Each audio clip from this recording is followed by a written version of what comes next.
Bienvenue sur Africa 24 dans cette nouvelle édition du QG News. Voici les titres de l'actualité.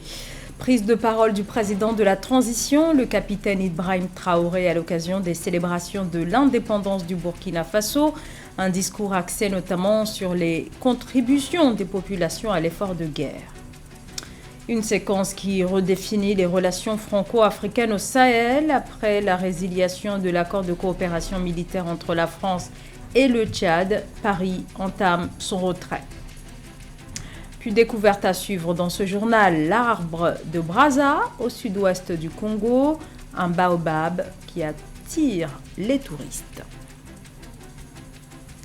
11 décembre, fête nationale du Burkina Faso. À l'occasion de la célébration de la fête de l'indépendance, le président de la transition, le capitaine Ibrahim Traoré, s'est adressé à ses concitoyens. Économie, politique, lutte contre le terrorisme. Il a passé en revue les défis auxquels le pays est confronté, tout en soulignant l'engagement et les efforts consentis par les populations. Je vous propose d'écouter le président Ibrahim Traoré.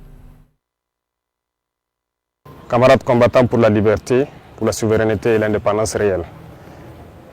C'est un immense plaisir aujourd'hui de prendre la parole à l'orée donc du 11 décembre, date qui consacre la fête de l'indépendance de notre chère patrie. Nous remercions Dieu d'être les artisans aujourd'hui de cette indépendance réelle. Nous prions également pour que tous ceux qui ont été blessés physiquement et psychologiquement dans ce combat puissent recouvrer la santé. Prions Dieu pour le repos des âmes de ceux-là qui ont combattu au sacrifice de leur vie pour que notre nation puisse rester et demeurer. Nous prions également Dieu qu'il puisse consoler le cœur de tous ceux qui ont perdu des êtres chers dans cette bataille. Camarades, les épreuves définissent le peuple. Aujourd'hui, l'épreuve que nous vivons au Burkina Faso définit notre peuple. Un peuple courageux, vaillant, combattant, conquérant, résilient. Les qualificatifs manquent pour pouvoir qualifier notre peuple. Les Malgaches sont aux urnes ce mercredi. Les électeurs sont invités à élire leurs futurs maires et conseillers municipaux ce 11 décembre. Plus de 11 millions d'électeurs sont appelés à voter.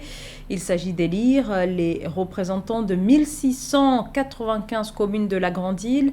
Un scrutin qui est le troisième et dernier d'un cycle électoral d'1 an après la présidentielle et les législatives.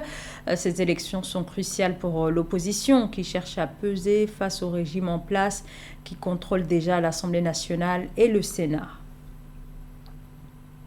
La Centrafrique se prépare à des élections générales l'année prochaine. Entre les difficultés d'organisation et les moyens limités, les échéances qui n'ont cessé d'être repoussées, les défis sont donc immenses et à l'approche de ces élections dont le processus bénéficie du soutien de la MINUSCA, la mission des Nations Unies déployée dans le pays depuis 10 ans. Esther Collin.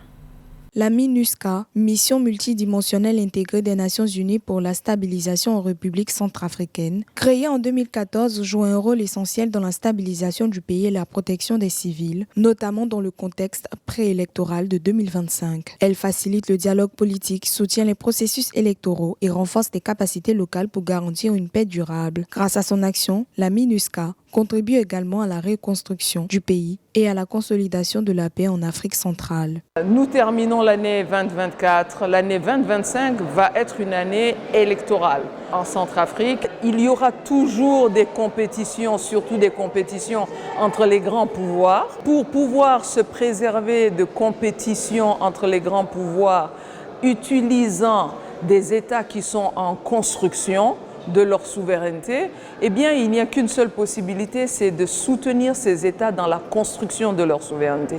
Et c'est cela que la mission de maintien de paix, que la MINUSCA est en train de faire. Dans la préparation des élections de 2025, la MINUSCA a déjà entamé des actions clés, notamment en soutenant l'autorité nationale des élections. Le 29 novembre 2024, cette initiative de sensibilisation à Bangui visait à informer les jeunes et les femmes sur les opérations d'enrôlement et de révision du fichier électoral. Un premier pas crucial pour garantir un processus électoral inclusif, transparent et sécurisé. La population a commencé à venir s'inscrire sur la liste électorale. Et pendant ce temps, on n'a pas vu qu'il n'y a pas eu l'engouement, il n'y a pas assez de personnes. C'est pourquoi on a dû organiser cette journée de sensibilisation pour un peu motiver la population. Les élections locales et municipales initialement prévues en octobre 2024 et reportées au 6 avril 2025 seront organisées sur la supervision de l'ANE avec le soutien essentiel de la MINUSCA afin de garantir un processus électoral à la fois sécurisé et transparent. Alors que les négociations entre la Tunisie et le Fonds monétaire international pour obtenir un prêt de près de 2 milliards de dollars sont toujours au point mort, le président tunisien Kais Saied a déclaré que les perspectives de partenariat entre son pays et le groupe de la Banque mondiale doivent, je cite, être conformes au choix du peuple tunisien et non au diktat imposé par le Fonds monétaire international. Une prise de position ce mardi lors d'un entretien à Tunis avec Ousmane Dione, vice-président du groupe de la Banque mondiale pour le Moyen-Orient et l'Afrique du Nord. C'est officiel, la France a commencé à retirer ses troupes du Tchad, annonce faite ce mardi par l'état-major de l'armée française, après la volonté exprimée par le gouvernement tchadien de rompre les accords de sécurité et de défense avec Paris. Le Tchad était le dernier bastion de la présence militaire française au Sahel. Mahamat Ramadan, commentaire, Bibou Absan. Au Tchad, 2 semaines après la dénonciation de l'accord de coopération militaire avec la France, l'armée de l'air française a procédé au départ de ses avions de chasse et à la clôture d'une partie de sa base de Djamena, mardi 10 décembre 2024. Selon l'état-major des armées tchadiennes, le Tchad reprendra progressivement les bases libérées par les forces françaises et assurera son déploiement de manière ordonnée. Une nouvelle bien accueillie par les Tchadiens qui appellent les autorités à renforcer la capacité de projection des forces armées tchadiennes pour assurer la sécurité de l'ensemble du territoire. Aujourd'hui, vous allez voir dans toute l'étendue du territoire, il y a assez de bases de militaires français au Tchad. Mais qu'est-ce qu'ils cherchent en fait? On ne sait pas. Donc il est temps que le Tchad soit être souverain. Nous allons compter sur l'armée tchadienne pour défendre l'intérêt, assurer la sécurité du Tchad et des Tchadiens. Pour certains acteurs politiques, après la rupture de coopération militaire, le Tchad doit préserver ses relations bilatérales avec la France. Mais ils estiment que les autorités doivent identifier d'autres domaines de coopération stratégique avec d'autres pays pour diversifier les partenariats bénéfiques pour les peuples. Le gouvernement tchadien a le pouvoir de résilier ou de dénoncer ces accords, mais il faut que ça soit dans le respect des dispositions de ces accords. Donc nous pensons qu'au-delà de ces décisions de résiliation, je pense que ça ne doit pas affecter les relations qui lient la France et le Tchad. Selon un communiqué du gouvernement, le processus de retrait des forces françaises du Tchad se poursuivra conformément aux termes fixés avec le désengagement physique des forces terrestres dans les semaines à venir. Pour rappel, le Tchad a annoncé la rupture des accords militaires avec la France en novembre 2024 alors que le pays fait face aux attaques terroristes dans le bassin du lac Tchad. Le 15 décembre prochain, l'ONU va soumettre le moratoire sur la peine de mort au vote des États membres. Pour la toute première fois depuis des abstentions successives, dans une déclaration historique, le Maroc a annoncé être désormais favorable au texte. Sarah Yemele, Edith Lamne. Le Maroc votera pour la première fois en faveur de la résolution de l'Assemblée générale des Nations unies relative au moratoire sur la peine de mort le 15 décembre 2024. Cette annonce faite par le ministre de la Justice, Abdelatif Ouabi, le 9 décembre 2024, témoigne de l'engagement du Maroc en faveur du droit à la vie. Cette décision marque également une rupture avec la position antérieure du Maroc qui s'était abstenu sur les 9 résolutions précédentes. Le Maroc a annoncé aujourd'hui au Parlement par un vote sa décision de suspendre l'application de la peine de mort. Il s'agit d'une décision prise tous les 2 ans par les Nations Unies. Depuis 20 ans, le Maroc s'est abstenu lors du vote et a décidé de voter en faveur de cette décision.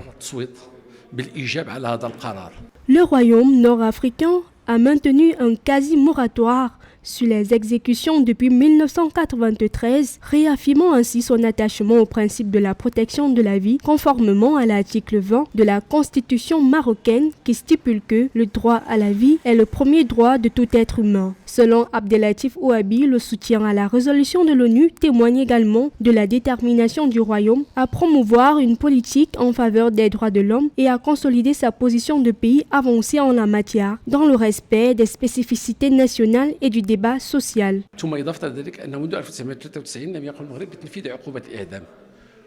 Depuis 1993, le Maroc n'a pas appliqué la peine de mort. Il est temps d'encadrer juridiquement ce comportement positif et cette action juridique conformément aux obligations du Maroc en matière de droits de l'homme.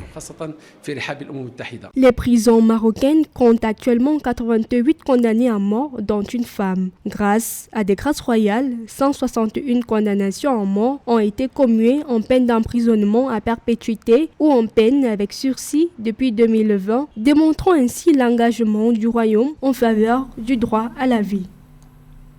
L'arbre de Brazza, une attraction touristique qui se trouve dans le département du Niari, au sud du Congo. Le célèbre baobab, vieux de plus d'un siècle, est un véritable lieu de visite auquel les autorités ont apporté quelques éléments de modernisation. Reportage d'Eva Pansou.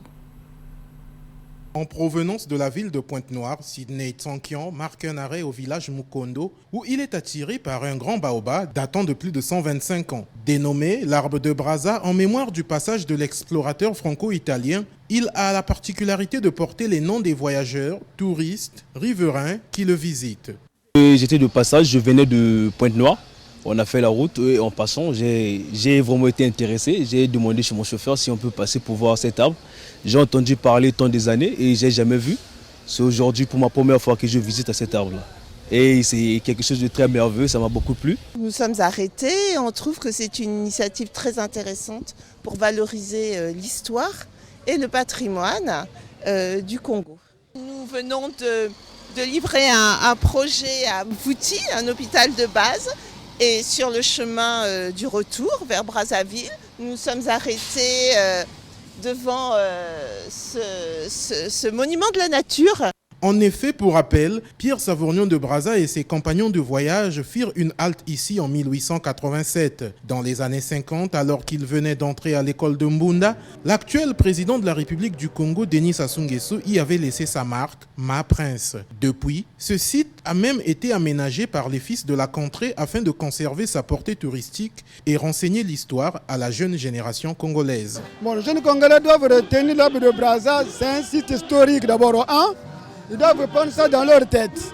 Parce que c'est le président, Denis Sassou Nguesso, fréquentant ici à Mbunda, est venu faire ses études ici. Voilà qu'aujourd'hui, l'arbre de Brazza devient un site historique pour le Congo. En écrivant leur nom sur cet arbre, les voyageurs et touristes se croient obligés de reproduire le geste de leurs illustres prédécesseurs. L'arbre dit de Brazza contribue au développement touristique du département du Niari en particulier et de la République du Congo en général. C'était le journal de la rédaction. Merci à vous de nous avoir suivis. Restez sur Africa 24. L'actualité continue.